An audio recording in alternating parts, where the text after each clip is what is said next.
Okay, where the white piece of paper is, this is the stopping point of the Diana Palmer Unleashed Part 4 video. And since we're doing 4 videos tonight, it should give me better luck tomorrow, hopefully. Starting on page 161. Her eyes sketched his hard face. She knew how he felt about Grace. She couldn't fight a ghost. Not that she wasn't tempted, but she had too much baggage to get involved with a lawman who was working, unknowingly, on a cold case that concerned her. It was all that tequila, she said. You know, it makes people act out of character. He stared down at her. We didn't have any tequila. I know, but the fumes were everywhere, she continued pithily, and with a little wicked smile. I'm sure that's what caused it. He chuckled in spite of him. Tequila fumes. Now I've heard everything. She reached up a hand and touched his hard cheek softly. Everybody gets lonely sometimes, she said softly. It's not a big deal, honest. Page 162. He sighed heavily, scowling. It was still a bad idea, Clancy, he said quietly. She shrugged and smiled, pulling her hand away. But it was fun. He shook his head. It was fun, he had to agree. On Monday I'll threaten you with the cold case file and phone calls you don't want to take, and we won't even remember tonight. You think so? He looked at her in a new way, of a different way. You play like an angel. Play? Oh, the guitar, she said bluntly. My grandfather was a good tutor. I miss him very much. I miss my mother, Banks said quietly. It's hard to give up family. Very hard. He tweaked her hair. I'll see you Monday, kid. You and Tad have a good weekend. She grinned. You too. Thanks for dinner. It was great. You're welcome. He turned and got into the SUV, but he didn't move until Clancy was in the house with the door closed and locked. She liked that protectiveness of his. She liked kissing him, too, and that was something she was going to have to forget. There were a million reasons that she couldn't get mixed up with Colter Banks. Morse was the main one. Okay. Page 178, 179, 180 to 181. He was out of sorts when he got back to the office after a meeting with Marquez at the police headquarters on a kidnapping they were both working on. It almost seemed like quitting time. He didn't notice Clancy's restlessness, her worried face. He was too concerned with his own situation, with Grace's lack of involvement with him. He missed her, hungered for her for so many years. Now here she was, back in Texas, and she was a stranger. Perhaps it was the guilt that he pondered, and how she had guiltily felt when she and Banks had kissed so passionately just before Mike Johnson was killed. Yes, that had to be it. She was still working through the guilt. All he had to do was be persistent, he told himself. Maybe he could get her down to the ranch on the weekend and have her to himself. That was going to be his next move. He didn't have much time, so he had to get moving, and it had to be quick. In 2 short weeks she'd be back on her way to South America. The thought was depressing. Page 179. She put on her ragged coat and picked up her purse. I'm leaving, she told Banks. He looked up surprised, as if he hadn't registered the time. Is it quitting time already? He asked. She nodded. I have to pick up Tad at school. He frowned, remembered her recent lung infection. It's cold and raining out. I can drive you. Page 180. Thanks, she said quickly, forcing a smile, but I've got a cab coming. I don't want to get sick again. Oh, well, see you tomorrow. She nodded. Have a good evening, you too. She started down the steps. Tomorrow I want you to pull all the files you got on Morris Duffy and any that are related to that cold case that might involve him. He said. Her heart skipped. Of course, she said, without turning. You've read the file, haven't you? She half turned. Yes. His grandfather's body was never found. Were neighbors questioned about any unusual activity? Yes, she said, but the neighborhood was run down and most people who lived there avoided any contact with the police. Besides, there was a violent drug gang whose leader lived there. People were afraid to talk. He pursed his chiseled lips. It might not be the bad idea to canvass the neighborhood again.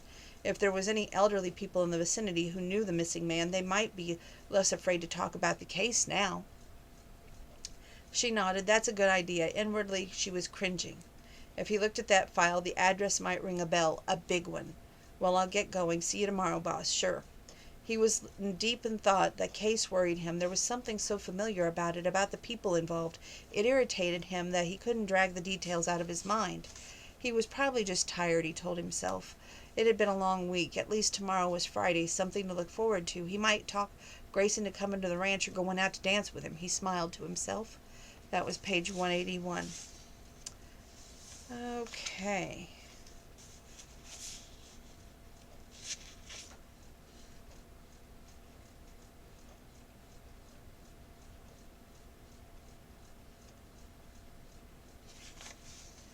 Okay, I guess we start on page 182, where Cal is trying to convince Clancy to come live with him when Morse finally is free. Let's see here.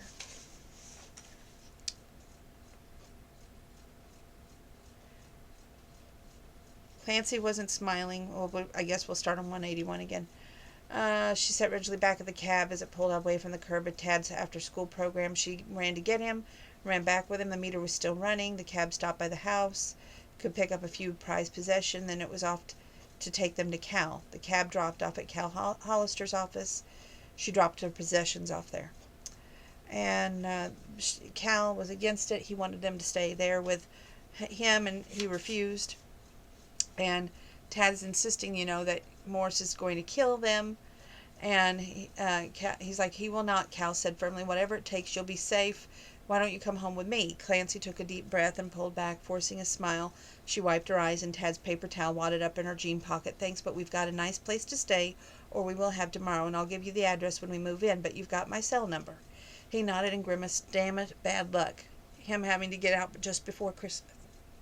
It's his house, she said simply. We can't live there, not when he's home. He'll just go right back with the same gang he used to run with, I guarantee it. He may have managed to fool the jailers, but I know him. He's a good actor. He should have been gone on the stage, she added with faint bitterness. He'll make one mistake and he'll go right back in, Cal said with steely eyes. He'll have to be caught doing something wrong first, she sighed. If he really killed Granddaddy, then I think he did. He got away with murder. He rammed his hands into the pockets. He wasn't being watched at that time. He smiled coldly. He'll be watched this time. I know all about the law enforcement budgets, she began. I have friends, he said simply. She knew the friends he meant, people he'd been in combat with overseas. Mercs. She smiled. Okay, thanks. He shrugged. I have to look out for the only family I've got left, he said with a smile and a sigh. She fought tears. Stop that, he muttered.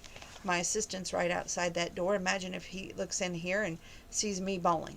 There would be such terrible gossip, she returned with twinkling eyes. You can't imagine. He glanced at his watch. I have to go to a meeting with some local civic leaders in about 30 minutes. I'll drop you two off on the way. How about that? That would be very nice of you. She glanced at her guitar sadly. You'll take care of. I'll lock the door while I'm in the meeting, and I'll have two trusted associates sitting on the hood of the trunk. She burst out laughing. He grinned. Let's go. That was page 182, 183. The next page I'm going to share with you is 187. I remember I asked you for that file on Morris Duffy yesterday, he recalled as he opened the file folder. He's coming home today. I assume he'll be staying at the house he inherited. His voice slowed and then stopped dead. Clancy looked younger in the photos that documented her injuries, but she was still recognizable. She saw Banks wince as the black eyes went from the crime photo of her injuries to the little of Tad, who had only been 3 years old at the time. So many odd observations fell into place. Her idea to go into the military, the way she spoke of her grandfather, the missing man, Dalton Reed. He looked up at her miserable, sad face. Why didn't you just tell me? He asked. I work for the Texas Rangers, and my stepbrother is a violent, convicted criminal, she said simply. Tad is all I have. I couldn't bear the thought of losing custody of him if I got fired. You idiot, he said softly. I'd never fire you. You can't help who you're related to. She bit her lower lip. He's coming home today. Home, his chiseled lips parted. Home to your home? No wonder the sound of the address was so familiar. I've seen it in Morris Duffy's file. She nodded. And your grandfather was Dalton Reed, he added. She drew in a breath. He was certain that Morris was dealing drugs, and he was going to a friend at the sheriff's department to tell what he had found out. When he went missing that night, he never came home. He taught you guitar. As she nodded, another memory fell into place. He was at the retirement party for another sheriff's deputy who worked in San Antonio but moved to Houston. I was there. Your grandfather sat in with the band. I heard him play. That's when I remember him from. No wonder you're so good. He was memorable. Yes, he was good, kind man. I can't prove it, but I'm almost certain that Morris did something to him. It was terrifying going back to that house after what Morris did to Tad and me. Ben, Morris's father, was still alive then. He hated me because I told the police what Morris did. Morris was arrested, prosecuted, and Ben spent every dime he had on a lawyer. It didn't do any good. When the case came up, I had to testify. So did the arresting officer, and Morris was convicted. She sighed. Ben hated me. He loved Morris so much. He was forever getting him out of trouble, making excuses for him. He didn't pay any attention at all to Tad. What about after Morris went to prison? Ben was killed by a hit-and-run driver soon afterward. I had to handle the services to get custody of Tad, so he didn't go into foster care then. Cal Hollister helped me while I worked for him. He didn't understand why I felt so much anger at Hollister, who tried to help her. He put it back to his mind. You aren't going to try and live with Duffy. Not on your life. Tad and I already have another place to live. Where? In the Brandliff apartments, she lied with a straight face. It's a low rent, but there are plenty of nice people there. We have a back door that locks, and we'll be fine. He drew in a rough breath. Fine, he muttered. He was thumbing through the file. Nobody in the neighborhood would talk. Police went door to door asking about your grandfather. Nobody knew anything. They were too afraid of Morris to talk, she said simply. It might be a different story today, he said. I'll talk to Marquez and see if we can spare a few people to canvass the area. Some of the elderly people might still remember something helpful. Pigs might fly, she said solemnly. Pessimist. He mused and smiled at her. That smile made her toes tingle, but she forced herself not to react. She couldn't compete with Grace. She wasn't even going to try. My whole life's been a study of pessimism, she said simply. You lost your mother years ago, didn't you? She nodded. It was just Ben and Morris and Granddaddy. And Tad and me. Granddaddy protected us after he died. It was just Tad and me against Morris and Ben. I didn't have anywhere else to go, and I couldn't take Tad because Ben wouldn't let me. I had to protect Tad from Morris. What a hell of a way to grow up, he murmured. I love my little brother, she said softly. I'd do anything to keep him safe. He felt sick to his stomach. He'd been so wrapped up in Grace's homecoming that he ignored all the signs that Clancy was going through some sort of turmoil. He could have helped if he'd only known. That was 188, 189, 190. It isn't nice to keep things from your boss, he said firmly. Don't do it again. Okay, you don't want to fire me? Who else could I get to work down here, he returned. I told you, not a single man applied for the job. Several women did, she pointed out. He grimaced. Some women who were looking for more than an attracting the boss than doing the job. He pointed out. He pursed his lips. Imagine if I hired one of them and Grace came down here to see me. My, she hit a laugh. He chuckled. She has a pretty low opinion of modern society. So do most people of faith, she replied simply. It doesn't mean she's wrong. He glowered at her. Don't you start. She held up both hands. Forgive me. I wouldn't dare offend you now that you've promised me that I still have a job, miserable though it is, working in a dungeon, hardly any time off, a boss who threatens to shoot helpless printers. Stop right there while you're ahead, he said firmly. She grinned. He grinned back. His black eyes fell to her soft bow of a mouth, and he suddenly inconvenient ache as he remembered vividly the feel of her under his on the porch. It seemed like a lifetime ago now. He stood up. I'm going to go talk to Marquez and see if I can spare anybody to help keep tabs on you and Tad. Cal already did, she interrupted gently. He has some old friends, she said after a second, who owe him a favor. He said they'd keep a watch over us. He moved closer so she had to look up at him. That was 190. Here's 191. Hollister is only a couple of years older than I am, and he doesn't go without anybody. He was insinuating something. He's my big brother, she said quietly, and not one like Morris who hated sharing the house with me and Tad and Granddaddy. You don't know about Cal, and I can't tell you, but he's had a tragic life. He wasn't always a policeman, she added. His black eyes narrowed. There are rumors. She nodded. Lots of them. His friends were the priest who sent 6 violent gang members with an automatic weapon to the emergency room, and he wasn't even armed. She laughed softly. The priest converted some of them. The others made sure that they never encroached on his turf again. His good friends were leaders of the Septenders gang, and she held up a hand when he started to speak. Gangs are bad, but the Serpenters take care of the elderly and the very young, and they go looking for people who try to hurt the helpless. As gangs go, they're far and away better than the little devil wolves were. Were is right. The leaders were put in prison and the gang disintegrated, no loss. She nodded. I totally agree. He studied her somber face. You're damn young to have lived through the things you've endured. She shrugged. Everybody has problems. Now I understand the broken ribs on your x-ray, he added.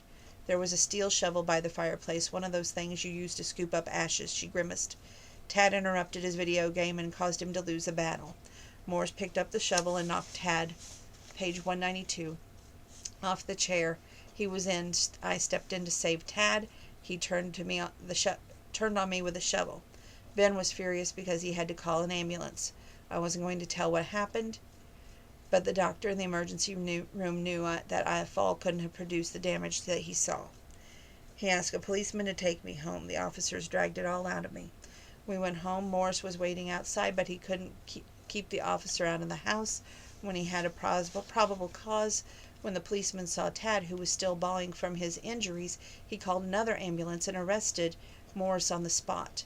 Morris tried to escape. He got a couple of licks, but the policeman wasn't under the influence of drugs and alcohol, and it was a short fight.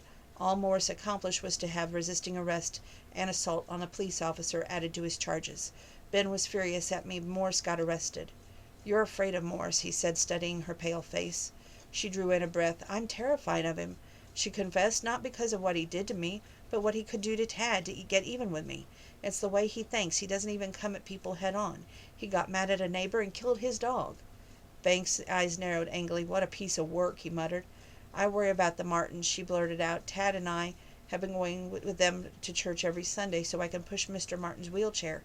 If he's after me, then even they aren't safe. Tad and I thought about leaving some of the few treasures with them because we didn't want to take them to an unfamiliar place and risk having them stolen.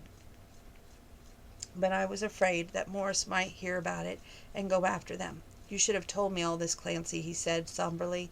Her eyes, wide and bright with unshed tears, met his. "It's my burden, not yours," she said. His heart jumped. He wondered if she was protective like this about other people. Certainly she was about her little brother. She loved Tad.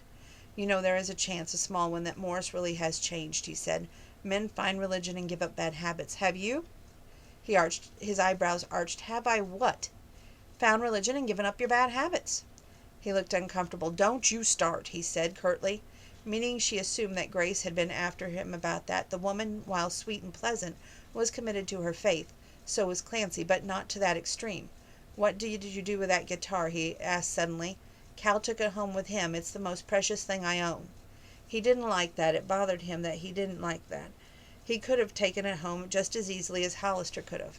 The difference was that Clancy had known Hollister for years. She'd only known Banks for a year, and she didn't trust him as much. He wondered if she really trusted any man very far. "What sort of apartment is it?" he asked suddenly. "This is 192, 193, going on 194. She hesitated while searching for an answer that wouldn't make him suspicious. "It's bare bones, furnished, but barely 2 small bedrooms with twin beds and dressers. A worn sofa in the living room. Nothing fancy. It's just as well. It's only a place to sleep." "Do you have a portable television?" he asked. Her heart jumped. She'd forgotten Tad's video console and his 2 games. She didn't dare go back and get them. "What is it?" he asked, because she looked wounded. "The television, the gaming console, everything belongs to Morris," she said. "Even the furniture. He wouldn't have wanted the guitar. He probably would have smashed it because he knew it was something I loved. He didn't like my grandfather." "He may have changed," Banks repeated. "He threatened to kill Darrell Tarley for prosecuting him. If he's reformed, why the hell did he tell that to his cellmate? He also told him that I was on his retribution list." "That isn't surprising. He spent 5 years in prison on my testimony. He gets even with people." "He's not getting even with you," he said shortly, "no matter what it takes." He went back to his desk and locked a side drawer and pulled out an automatic weapon in a holster. He locked the drawer back and handed the gun to Clancy. "Can you shoot one of these?" She drew in a breath. The gun was heavy, and she hated the whole idea of it. "I can't shoot anybody, Mr. Banks, not even to save my own life." "How about to save Tad's life?" he returned curtly. She looked up at him with terror in her silver eyes. He grimaced. "I didn't mean to put it that brutally. You can call the police, but there are times when you don't get the opportunity. A good many men will do in a blitz style to circumvent any self-defense. In that case, a pistol might make the difference between living and dying." She looked at the gun blankly. "Grace hates the very idea of weapons," he remarked heavily. She lifted her eyes to his. "It's a tool of your trade," she said simply. "Part of your uniform. You use it to protect the helpless. Why should it be hateful to anyone?" He felt those soft words to the soles of his boots. She made things sound so simple. She wasn't judgmental. She wasn't overbearing about her attitudes. The contrast with Grace, with his long-lost love, was painful. She averted her gaze. He was looking at her in an odd, intent way that made her heart race, and she stared at the gun. I don't have a concealed carry permit, she added. Go down to the sheriff's department and get one, he returned. She sighed. There was no arguing with him. What am I supposed to do with it in the meantime? Strap it around my waist? She asked out loud. He chuckled in spite of himself. Wouldn't that look interesting? People would think working in my office was so dangerous that the administrative assistants had to go armed. She smiled back. He frowned. Our special deputy who shot himself in the foot, he said, recalling an incident from weeks ago. What did he do? She flushed and drew in a long breath. He backed me into a wall and, she moved restlessly, scared me to death. After what Morris did, anything roughly physical was frightening. And that was 194, 195. We're going to 196. I guess he was protecting his Tarzan routine. Me Tarzan, you Jane. Go make sandwich, she chuckled. He didn't. He was furious after the fact. The sheriff fired him. Her lips parted. I didn't know. Our sheriff doesn't tolerate sexual harassment in any form. He said so. He had to go to the hospital. I felt bad about it. I just panicked. I'm not sure he meant that aggressiveness. Maybe it was just the way that he thought women liked to be treated. She added, Don't, for God's sakes, make excuses for him, he said curtly. If that gun hadn't gone off, he ground his teeth together. You've never been with a man, have you, Clancy? He asked bluntly. She fumbled with the gun, shocked at the question. He took the pistol out of her cold hands. Never mind, he mused. I knew the answer before I asked the question. I'm out of step with the world. So was my sister. What Grace had said about Brenda irritated him. Brenda was a good, kind woman with a loving heart. I know. I like Brenda, she added with a warm smile. She likes you, too. In fact, his sister had several things to say about Grace and Clancy, mostly about Grace, who she'd seen at lunch one day and given her a lecture about the way she dressed. Clancy cocked her head and looked up at him. He was brooding. There's nothing wrong with the way your sister dresses, she added abruptly, if it isn't as if she's going around in a thong. 197. His eyebrows lifted. And how do you know what a thong is? He asked with twinkling eyes. She gave him a glowering look. Watch crime shows, learn about life. He sighed and shook his head. She dresses very conservative at the vet when she's working, he said. If she wants to wear short skirts after hours, it's not anybody's business but hers. She has nice legs, and even if she is my sister, yes, she does, and she has a very smart boyfriend who works for Edward Jones, the investment company. He smiled. She takes him to church, I hear. Yes, and they aren't shacked up together, she added shortly. He pursed his lips. Grace accused her of it. How did you hear about that? Somebody at church mentioned it Sunday. She winced. I feel so bad not going with the Martins. They can't manage if they don't have somebody to push the wheelchair. But I don't want to be anywhere with Tad that Morris might be able to get him. And I can't justify putting the Martins in harm's way, even to go to church. It's like walking on the rim of a volcano. It will be all right, he said in a deep, soft tone. We'll keep you and Tad safe, and we'll find out what happened to your grandfather. I promise you we will. She nodded. Thanks, she said huskily. Her hair smelled of wildflowers. She looked very pretty in that red checkered cotton shirt with jeans and loafers. She made him feel useful. Strange word, he thought as he stared at her.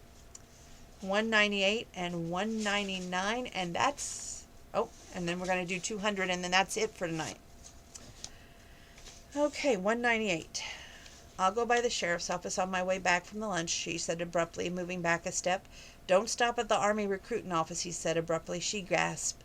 He nodded. I thought you might be considering it again. She ground her teeth together. I was, but I have asthma. The recruiting officer wasn't certain I could get in, she confessed. They may not send you into combat, but you could still be stationed at the support troops for men who are, he said shortly.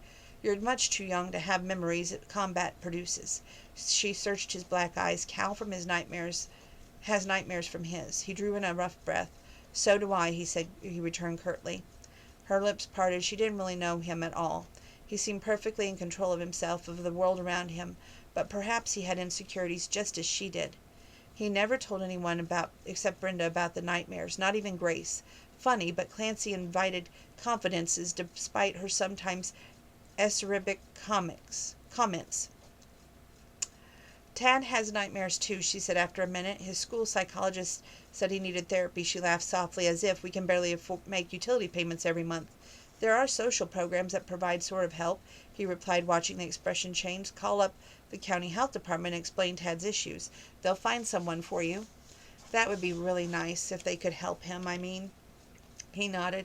There are plenty of free services. You just have to look for them. I see. She knew about the free services. She and Tad were living at a free homeless shelter, although there were a nominal charge, nothing outside Clancy's budget to help with the expense.